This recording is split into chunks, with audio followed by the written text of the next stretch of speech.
Mr. Raghunandan. Welcome to the University of Freiburg. Thank you so much for your time. You have been fighting corruption for more than a quarter of a century. Yeah, well, I used to work as a civil servant. I was in the government for 27 years. But I would say that my focus on anti-corruption started after I left the government. I quit, and then I've been somewhat active on social media and looking at innovative ways of capturing information on corruption. You also founded the movement, basically, I Paid a Bribe. And I just checked the website today, and it's nearly 150,000 crowd reports on bribes. It seems huge to me, and it sounds like a success. What is your perspective on that?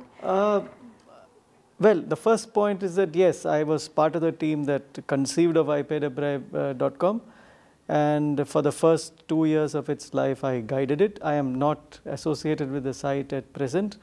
It was a very exciting thing. It was a very innovative thing when we did it, but we must remember that it is part of a multi-pronged attack on corruption. I mean, crowdsourcing information from people can tell you a lot of stories about what corruption looks like in India.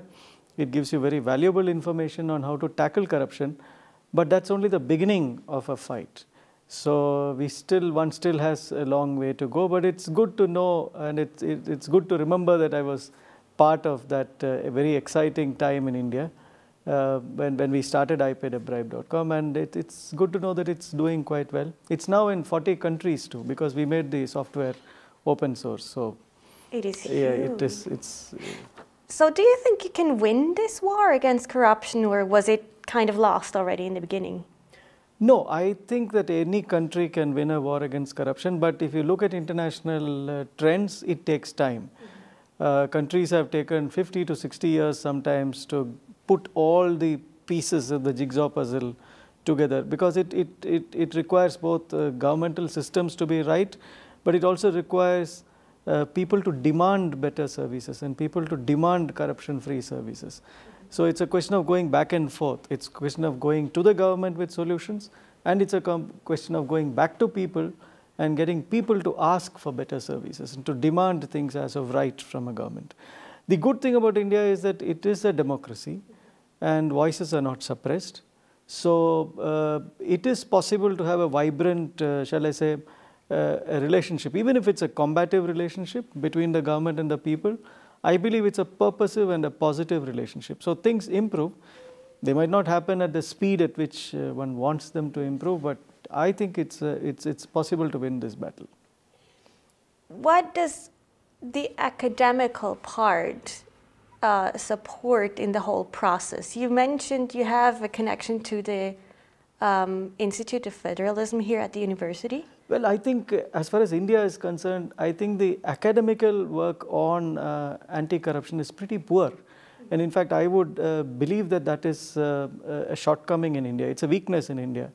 And personally, that was also one of the reasons why I moved on from iPaidAbribe.com, because iPaidAbribe.com was a good start, crowdsourcing information from people. It was exciting to work with young people in social media. It was a huge education.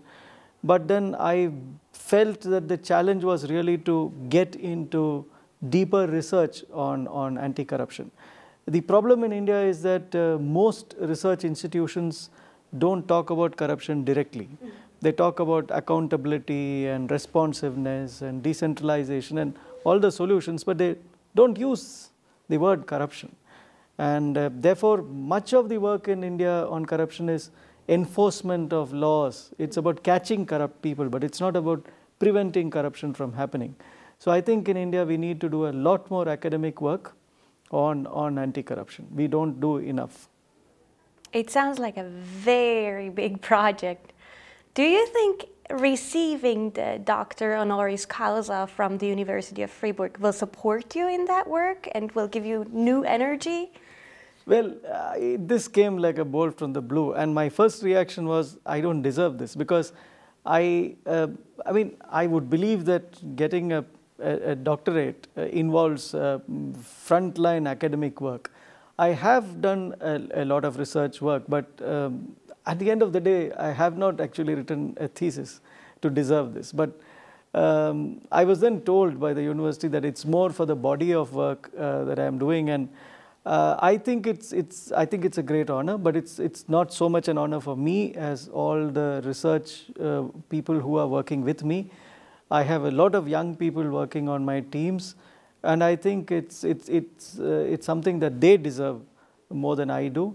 And I do hope that more people in India will get encouraged by the fact that I've been so honored, and will begin to work on these issues with a great deal of intensity. Thank you very, very much. Thank you so much, and I'm really honored, and I'm really touched at the fact that the university thought me fit to bestow this honor on me. I've always found coming to Fribourg a huge learning experience. Switzerland is a federal country like India is, and there's so much that I learn. I never come to Switzerland as a tourist. I always come here as a student, and every time I go back, I'm enriched with some detail that is useful for me back home. Thank you very much. Thank you so much. Thank you.